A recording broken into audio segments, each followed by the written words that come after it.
بالکل آج کیونکہ 9 مئی جی ایچ پی حملہ کیس کی سماعت تھی، بانی پی ٹی آئی کو پیش کیا گیا۔ شبلی فراز، عمر ایوب، شہریار افریدی، شیخ رشید سمیت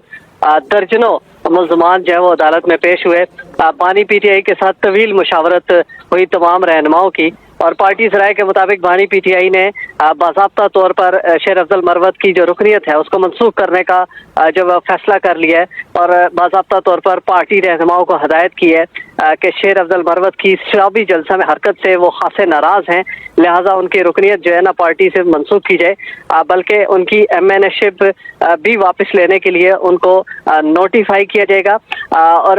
ذرائع کا یہ بھی کہنا تھا کہ بانی پی ٹی آئی کی ہدایت کے بعد شیر افضل مروت کی جو پارٹی رکنیت ہے اس کو منسوخ کر دیا جائے گا، اور اس کے بعد ان کو درخواست کی جائے گی کہ وہ ایم این اے شپ سے بھی دستبردار ہو جائیں۔ یہ بیسیکلی جو بانی پی ٹی آئی کی جانب سے ناراضگی کا اظہار کیا گیا وہ ثوابی جلسے میں جو شیر افضل مروت نے حرکت کی اس کے باعث پارٹی رہنماؤں نے بریف کیا، جس کے بعد بانی پی ٹی آئی نے حتمی طور پر فیصلہ کیا۔ پارٹی ذرائع کا یہی کہنا ہے کہ جو مرکزی قائدین ہیں پارٹی کے،